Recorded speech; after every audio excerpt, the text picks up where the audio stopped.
Coverage of the July Cup meeting brought to you by Coolmore Australia.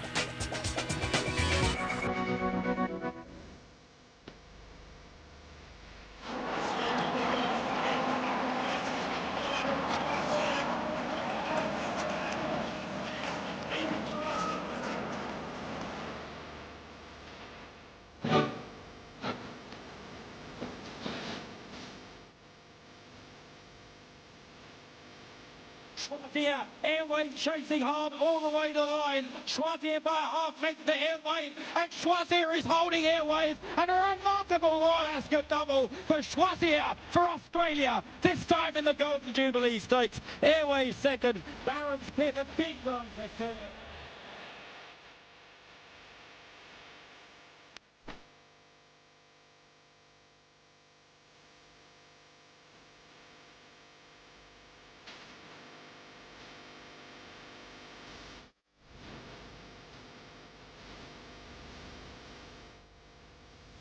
Hello and welcome to our coverage of racing from England from two tracks tonight and the early hours of the morning.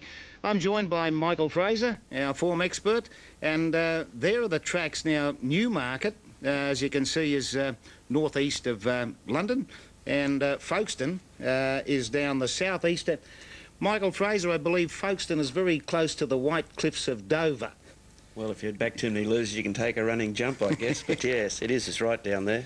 Now, there's a look at the track. It's a most unusual track, Newmarket, because it's not a circular track, Mike. No, it's incredible, isn't it? It looks like a big Y there. It's quite amazing.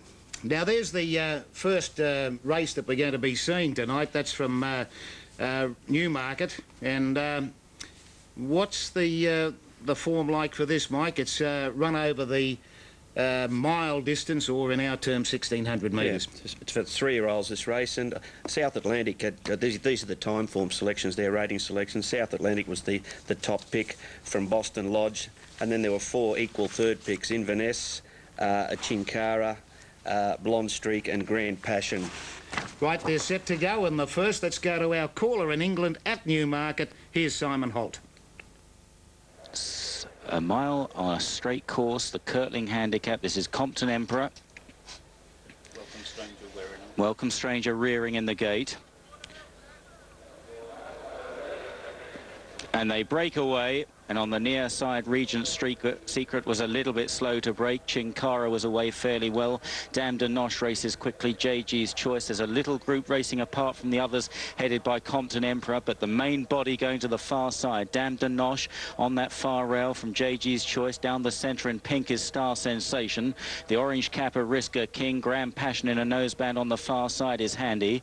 And then Welcome Stranger, the favourite Inverness with the big white face in that mid-division of that group on the far side. On the near side, Opera Glass is right up with the pace there. Opera Glass in the noseband, followed by Boston Lodge in the black cap. The orange of Compton Emperor and Regent Secret make up that near side quartet. They head down towards the halfway stage then in this Kirtling handicap, and Star Sensation possibly just taking over from Dame de Noche on that far side. JG's Choice is very close as well, with Risker King and Grand Passion, and then Dash for cover chasing these leaders.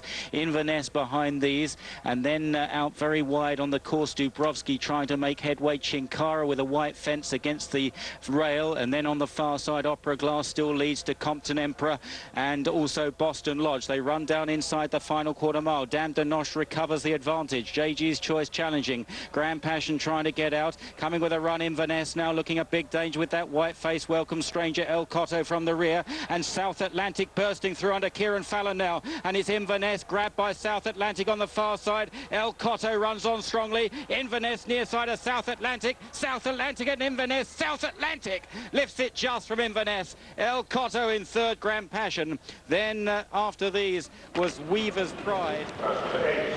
A great way to start the day here at Newmarket. It's just been officially called on track. South Atlantic has just won here for Sir Michael Stout and Kieran Fallon.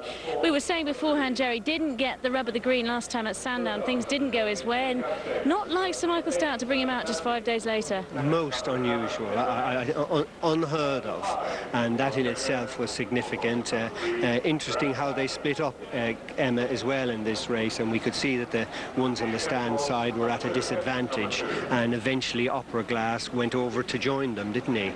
Well, when you look where the first three are drawn, South Atlantic's in 1, Inverness second in stall 6, and El Coto third in stall 8. So, you know, it is an advantage, and the stats tell a tale. Exactly. It's all week, and people have been asking me and saying, where's the advantage? And I said, you know, it's not bleeding obvious where the advantage is from the results. Yeah. But a good finish nevertheless. A couple of real informed horses. South Atlantic, a winner at Musselburgh 2 starts ago. We can watch the closing stages as they unfold. Inverness given every chance. He was on a roll. He was. He's, you know, won his last 2 and gave a very good account of himself. It's one of these races where there were so many to look out for. You'd have to watch the rerun again. Shinkara, I lost sort of what happened to him, because he was a one with an obvious chance beforehand.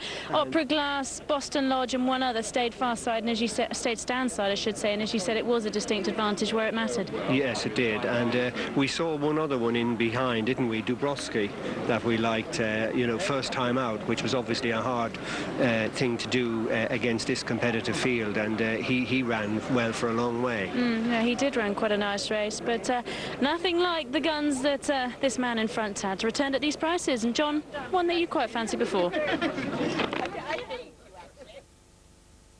Right, well, there it was, the first, and Michael Fraser, Sir Michael Stout has been here to Australia, and Kieran Fallon rode here as an apprentice. Yes, exactly right. Yeah. It's an amazing track that you could see there when they had the head-on shot. It's quite an incredible rise, isn't it?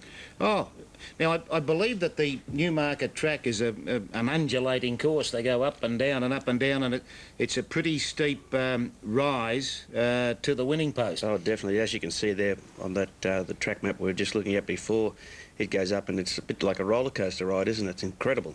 And quite remarkable too that they've got a straight mile course.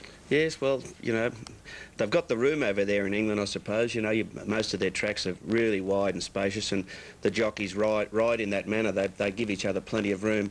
Consequently, some of the English heaps, when they come down here for our Melbourne Cups, they find it a little bit tough to compete with our hard-headed jockeys, you know.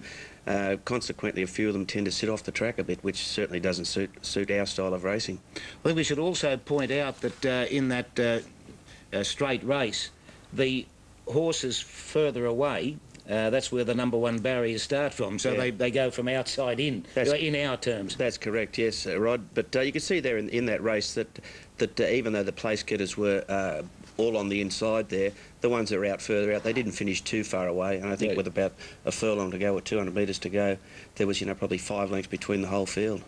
I believe it all. The inside and outside, they're the better parts of the track. Down the centre's not the best. Down the centre, well, and that's also a consequence of horses. They can be a little bit lost out in no man's land, so to speak.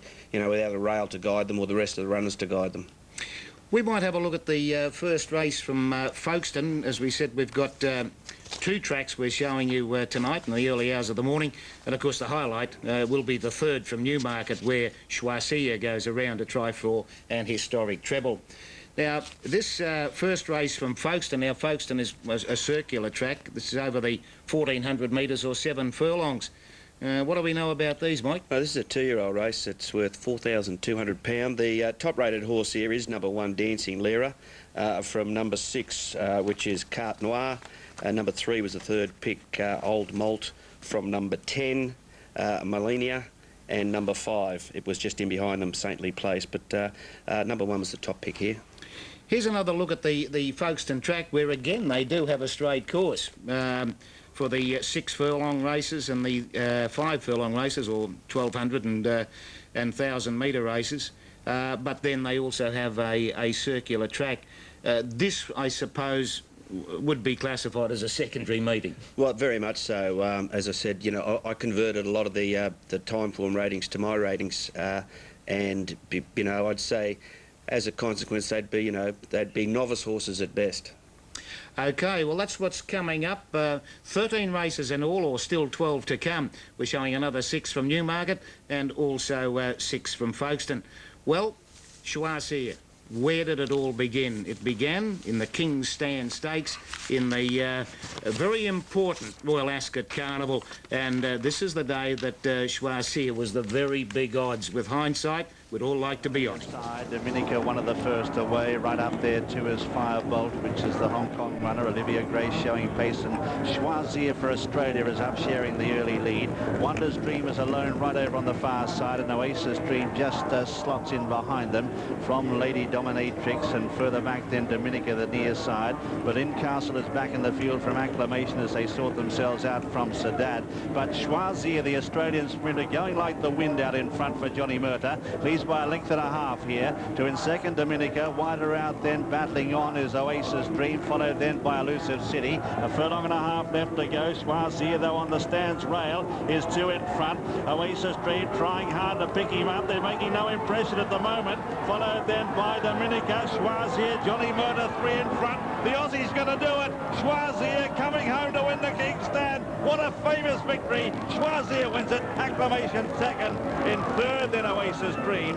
Followed then by Dominica. Back in the field, the Trader, Elusive City. Lady Dominatrix last to finish. What a performance. Well, the aristocracy was having apoplexy because the Colonial Horse thrashed their best sprinters. Mike, it has been contended that in this race today, or tonight, that they're likely to serve it up to Choisir. Do you think he had an easy run in that? I really can't see, well, in the two races I've seen him contest over there, I haven't seen anything that could go with him in a blue fit. I mean, you know, when Choisir is let run, I mean, there's not many horses that can go with him. I'd be very surprised if they could. I mean, if they do, I don't think it's an absolute necessity for him to lead. I mean, I wouldn't want him, you know, back in the field, but if someone's stupid enough to take him on, he can always just, sit a length and a half off them or something like that. And because if the horses that take him on do that, they'll be gut busted a long way out, and then he could probably take over from that point. But I'd be surprised if anything can really go with him. But having said that, you don't want him to go lickety-split because it's you know, it's a totally different track now, and it's a much tougher course. And I suppose you could almost equate the 6 furlong straight course. They say it takes a good miler to win. Yeah, well, I can remember when I went down to Melbourne years ago with Henry Davis, and the one thing about that, at Flemington we were stationed, and they'd let you barrier trial your horses however you like, and because Henry was, you know, keen to trial the horses, and we used to not trial show these, them up too much. No, never. But we used to trial these horses over 1,200 metres down the straight 6 at Flemington, and I'd never, you know, obviously never ridden in Melbourne as a jockey. I was just, you know, a second-rate Queensland rider, but riding in these barrier trials, as a second-rate Queensland rider. Queensland rider, but. And it's quite daunting, I can tell you. You can really lose your bearings because, you know, in a round race, you know, going around a turn of that, you know where you're going, but you can really get lost, and it can take a lot out of them. I mean, the first time we trialled our horses, you could have got off and piggybacked them. They were going that slow over the last furlong. It was quite amazing. We soon learnt to hold them up. Mike, as we know, the betting has now closed on the July Cup, and this is, well, about the way they finished in the on the two-toed Super Tab in New South Wales. And Choisir, not surprisingly, very well supported. It's $3.40 with Tab Limited in New South Wales, and $2.60 on Super Tab. Now, the main contender, of course, is Airwave. Now, this is one here, Michael, Oasis Dream. Now, there's been a bit of a tip for it, and you can see it's been quite well supported, $5.90 on Tab Limited and $7.70 on Super Tab. Now, it did run in the Golden Jubilee Stakes, and I think was a bit unlucky, wasn't it? It was, yeah, it was said to be a little bit unlucky, and I think they said it was a little bit underdone too. And it's... in fact, a bit shorter, I believe, in England. And, well, Airwave, they've come for it, the Kieran Fallon mount. Yeah, it's the favourite there. It's $2.40. Well, I suppose, you know, that'd have to be considered some sort of a surprise, wouldn't it? Well, yeah, very much so. It's really hard to put a line on how that's happened. I mean, everyone said she was a touch unlucky, but I honestly thought, you know, all honours with him. He meets her a pound better at the weights today. So, and as we know, the 1200 is not going to be a problem. I mean, Schwarz here can run a good 1400 metres, so you know, I don't think there's, I don't think the distance is any problem with him, and he meets a lot of these horses better at the weights. Incidentally, Kieran Fallon didn't ride Airwave in the Golden Jubilee. He's taken over the ride today, I think, hasn't he? That's correct, yeah. OK, that's a look at the market. We've got plenty more action coming tonight until the early hours of the morning, and we'll be back on the other side of this break.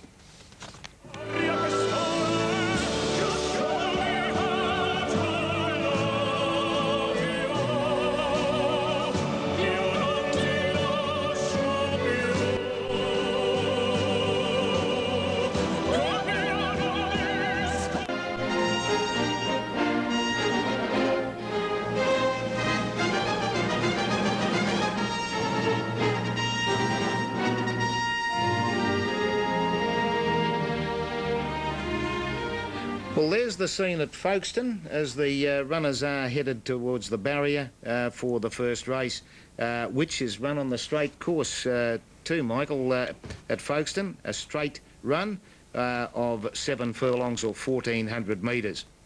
It looks rather a pretty track too. Oh, well, most of the tracks in England are, you know, they're quite, as I said earlier, they're very spacious, and there's plenty of greenery there, and yeah, no, they're very good tracks. They have a lot of race meetings there, don't they? Hello, one's lost the jock. He's not sure which one it is, but I'll tell you what too, they're not really little fellows, are they? No, the English jockeys. No, you can remember when Lester Piggott came out here. You know, he was sort of like the guts of, you know, he was 5'8" plus, wasn't he? What a marvellous rider he was too. Certainly was. But he's a pretty tall rider. Is it the 6 or the 8? Not really sure. Just saw a glimpse of it there. As I said earlier, Dancing Lyra, it was the time form favourite here from number 6 Carte Noire, and number 3 Old Malt was the third pick, marginally in front of number 10 Millennia, and number 5 just behind it, Saintly Place. It's a 2-year-old event, £4,200, around about 7,000 Aussie dollars. It's a sharp contrast, the prize money at Folkestone compared to the meeting at Newmarket. And at Folkestone, the first time we've ever covered a meeting there, here's Ben Newton with his call of race 1. Old Malt is rearing quite badly in stall number 9, but away they go for the opener, the Come Racing in Kent Median Auction Maiden Stakes. It's over the straight 7 furlongs, and all 11 runners are making a beeline over for the far rail.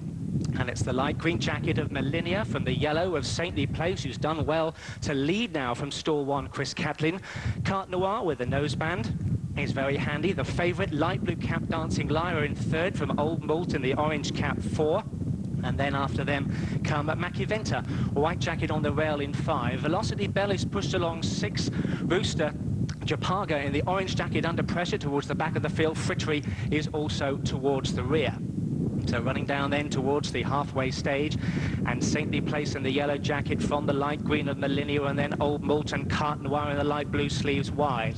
Now, Dancing Lyra just pushed along a little bit off the pace in about 5th position, and then Macuventa from Mindset and Velocity Bell, and Gavroche, who's outpaced from Frittery, and it's still Saintly Place with a furlong and a half to go, by a length and a half to Millennia.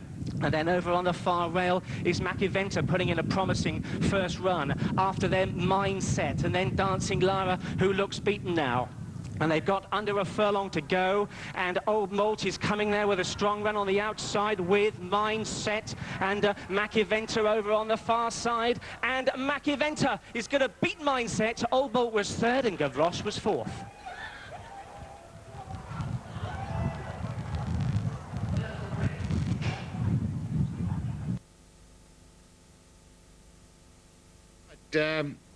A horse there, number 8, Macuventa, won the race from Mindset, and Old Malt was 3rd. I think we'd suggest from that, Michael, that might have been fairly long odds in England, the winner. Yeah, it was actually a very good ride. You see, he got right up on the inside of the leader there. I thought momentarily, with about a furlong to go, he was going to get balked, but he persevered, and it was a very good ride. Good style of a horse. OK, that was the first from Folkestone, and at Newmarket, that race ran a little bit late. So at Newmarket, the runners are parading, in fact, for race 2. And the horse we see there is Mantab, number 8. Notice, Michael, the English strappers, they often have 2, one on either side of the horse. Yes, you could recall sometimes when they come down here to Australia, some of those horses that raced in our distance races in the cups and that, not all of them, but yeah, there were several of them that had 2 strappers, one either side. But you don't see that at all in our racing. Now, there they are. That's Frankie Dettori there on Bayeux, going to the start. And it's one of the fancied runners for this with number 4, Chester Street. Of course, we all know Frankie Dettori. He had a bit of a struggle to ride a winner in Australia, didn't he? Yes, he got a little bit of a ribbing too. There's the tic-tac man. No, yes, he's one of the tipsters over there that appears on television, whose name escapes me, but he does look a bit of a character. Yeah. The 2 equal favourites here, Bayeux and Chester Street, they figured just outside the top 3 selections. They're, as I said, they were equal 4th picks, both of those behind number 2, Barbizon, the top weight, King Hesperus, and number 7, King's Point. Hey, isn't it an amazing thing, Michael, when you look at that scene we were seeing there, a small country like England, and they've got all this enormous open spaces. It is incredible, isn't it? But I think they're all the major cities are heavily populated. Yeah. I think that's quite clearly. There's Joe McKinnon's friend. Yeah, well, that's another look at that map. As I said, of the track, it's. There's 2 tracks there, and they're racing tonight on what they call the July track. Now, I'm not quite sure where that comes from, but plenty of straight racing. Anyway, Michael, they're making a pretty good line now for the running of the 2nd at Newmarket. This is a Group 3 race for 2-year-olds.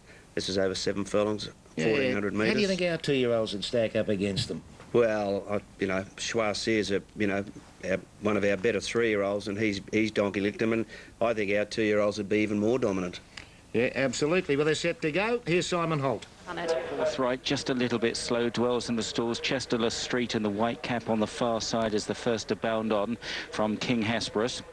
Then Grand Rich King on the near side, the red jacket on the far side, King's Point in 3rd or 4th. Next is Bayeux, covered up by Frankie Dettori. Near side in the white sleeves, next is Romaric, followed by Barbizon and Mantab, and finally 4th right, held up, restrained at the back of the field. Don't seem to be going fast enough for him as they run down towards the halfway stage. The leader is Chester Street for the Mark Johnston team. King Hesperus for Team O'Brien in 2nd. King's Point is 3rd. Grand Rich King wider out. Next then is Bayeux, the 3-to-1 joint favourite with the leader, lying in 5th place as Grand Rich King comes under pressure. Romaric moves forward out wider, Barbizon, then Mantab, and now 2 lengths to 4th right, who's now being rowed along. Chester Street has quickened up the gallop there and seems to have a few of them on the stretch now. Chester Street, King Hesperus hard driven 2nd. King's Point pulled off the fence and looks a danger. Mantab staying on. Bayeux struggling to muster speed at this stage as they run towards the final furlong. It's Chester Street chased all the way by King's Point. King Hesperus back in 3rd place, then Mantab. Barbizon runs on. Chester Street is being reeled in by King's Point. King's Point slowly but surely is whittling away the lead. King's Point getting up from Chester Street and got him. King's Point from Chester Street. It was close for 3rd, Mantab and King Hesperus. They were clear of Barbizon. 4th right, Grand Rich. Officially a photograph, I'd have to say, Joey, I think King's Point's just got there on the outside. It looks like that, Emma. It was a hard-fought duel all the way up the hill, wasn't it? But here's the still now, yes. It looks like he's got his head down where it matters. He just beat, well, on that evidence, it would appear that he's just beaten Chester Street. They haven't gone mad, have they? They've gone a sort of level pace from the gates. Yes, and then Chester Street started quickening it up from sort of 2.5, 3 out. But King's Point, who, you know, won just an ordinary maiden last time, but showed good form before that. It's been confirmed on track. I'll just interrupt. First number 7, King's Point. Second number 4. Third number 1. And fourth number 8. So that's the 1, 2, 3, 4. Jerry, when we watched the race, we always slightly felt that Chester Street was going to keep finding and hold the other horse. Exactly, because they were at it a lot earlier than he was, you know, being scrubbed along the vast majority of them. But and he hadn't asked for everything on Mark Johnson horse, but you know, fair dues to Richard Hannon's King's Point. He did grind him down, slowly but surely, and just caught him on the post. Yeah, the signs were quite apparent a long way out that the likes of Bayo were beaten with 3 to run, really. Yeah. King Hesperus, he hasn't run badly. He's run on to finish 3rd, but you always knew he wasn't going to trouble the leaders. No, that's right. He was you know, as close to the winner where he is here, 2 out now in the replay. Probably the closest he's got there, isn't it? Exactly, yeah. He